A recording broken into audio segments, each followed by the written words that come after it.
many people that we treat that have partial dentures, meaning that they have several teeth that are missing, that they have to remove their teeth. And for us, a lot of times it's people's back teeth.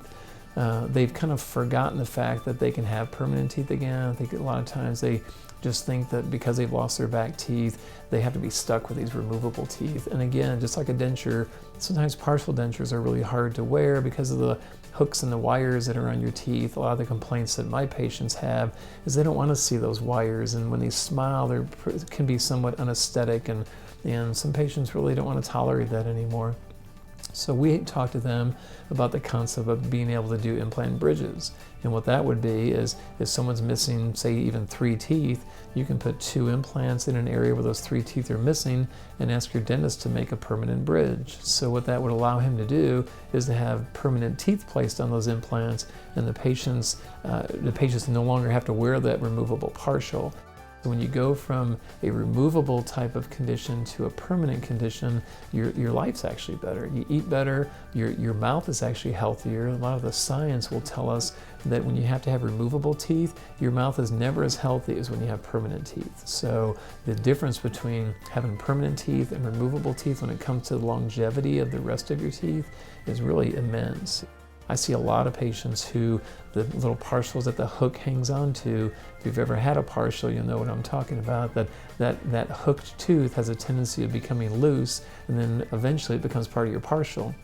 So you kind of continue to lose teeth many times, unfortunately, when you have removable teeth like that, because the natural teeth aren't always strong enough to support the forces that prosthesis is placing. So if you have permanent teeth and you can have an implant-supported bridge, the ability for the rest of your teeth to become healthy goes way up, because it no longer is required for other teeth to hold on to your partial. They're all going to be back to being independent again.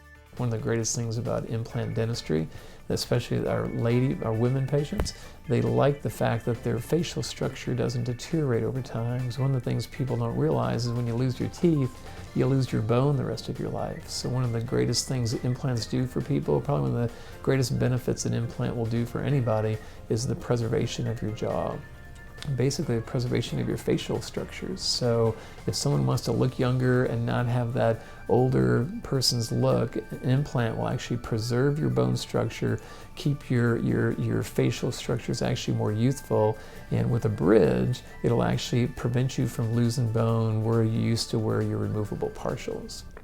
Probably the greatest difference between permanent teeth and removable teeth is the ability for people to have that sense of permanence again.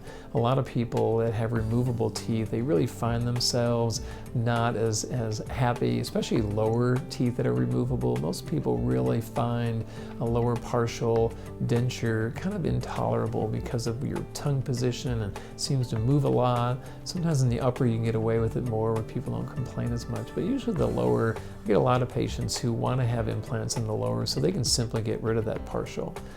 People ask me all the time, well, when I have implants, do I have to clean them differently? Do I have to do something special to keep them healthy? And the greatest thing about that is you don't. We can teach you exactly how to brush and floss around implant bridges just like they were around a normal tooth. Probably one of the nicest things about an implant bridge versus bridges on your natural teeth is implants aren't going to get a cavity, they're not going to have root canal problems. One of the things that people struggle with bridges is they don't always floss them every day. Human nature is it's kind of tough to get underneath that bridge and floss them every day. So when people lose a bridge on natural teeth, many times they lose them because they get cavities, and those cavities cause the teeth to break, and then the bridge gets loose. Or with an implant, even if you had marginal oral hygiene, that implant's going to be a little more resistant. It won't have a cavity because it's a prosthetic tooth. But there's almost simplified ways we can teach you how to clean around an implant bridge that in some regards is actually easier than cleaning around your natural teeth. And what I mean by that is we literally give people like automated toothbrushes and things that will clean an implant bridge just as easy, and because you don't have to do some things as fancy as you would a natural tooth. So what does someone do if they want to learn more? So if you find yourself struggling with removable partial dentures, give us a call. I think we would have a great solution if you want to be able to put that denture to the side someday and have permanent teeth. I think implants can be an option for you.